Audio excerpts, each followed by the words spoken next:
This week on our Polymer Clay 101 class, we're talking about putting texture on our clay, and these are some of my favorite texturing tools. Stay tuned and see what they are and how they're used.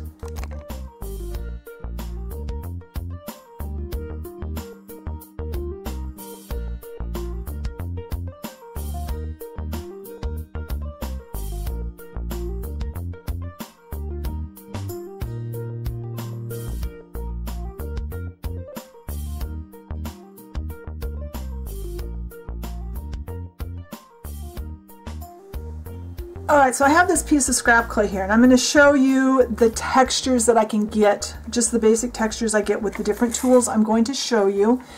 And you'll notice when we do clay projects that I usually combine these. I don't generally use just one of these tools, but I'll use a combination of them to give me the textures I'm looking for. Since this is right in the middle of my tray, I'll show you this first. This is just a peppercorn from the kitchen.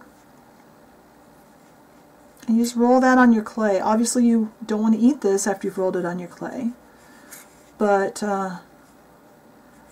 look at all the texture you get. And every peppercorn is just a little bit different. And the more you roll it, the finer the texture becomes. I use this a lot. This is a really fun tool to use. So that's our first tool.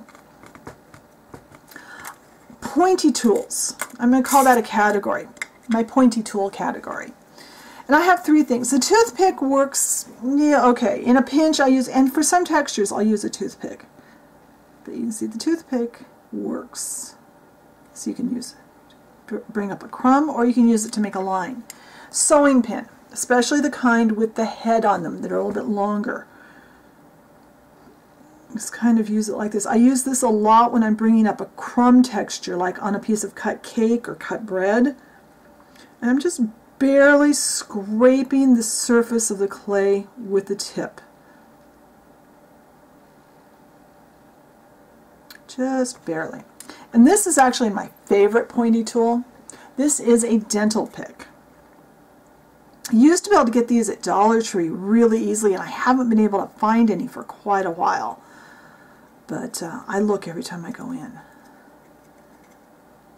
But you just kind of, almost like a tickle. I'm barely touching, I'm just dragging the tip through the top layer of clay, and it raises up a crumb texture.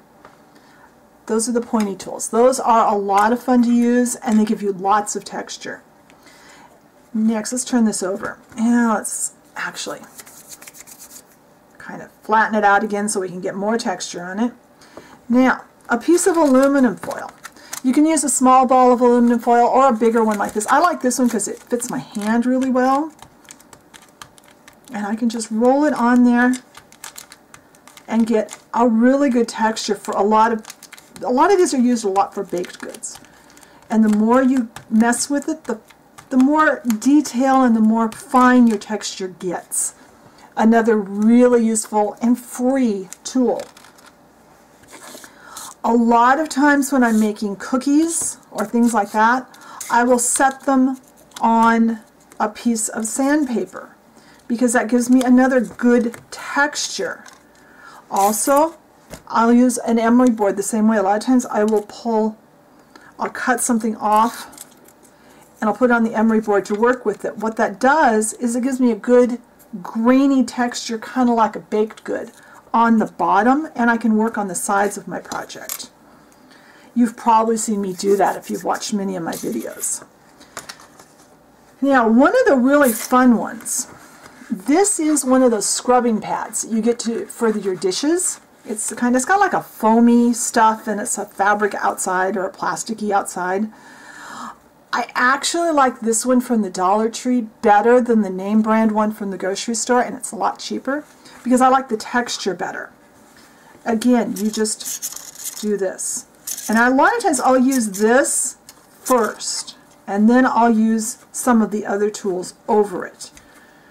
You see, that gives a really neat, kind of like cookie top texture. Another of my favorite types of tools are brushes. Specifically a toothbrush and wire cleaning brushes. This is just a toothbrush from Dollar Tree. It's dedicated to to crafting, mainly to my clay, but occasionally I'll use it for something else. You see that gives lots and lots of texture, makes it look less like clay. This wire cleaning brush is one of a set of, I think, 3. I think somewhere around here I have 3 different ones. And they came from Harbor Freight for, I think I paid $2 for the set of 3 or less than $2. And again, you just pounce it into your clay to get lots of texture. So those are my basic texturing tools. And you'll notice nothing here is expensive. A lot of them came from the Dollar Tree or just out of the kitchen, just things like a scrap of aluminum foil, an extra emery board. I buy emery boards by the huge package at Dollar Tree. Lots of things like that. So you don't have to spend a lot of money to have a lot of fun with your clay. So I hope you found this helpful. Be sure and come back next week and see what we do then. And be sure and find my Facebook page. The link is always in the description box. And I'll talk to you later. Bye.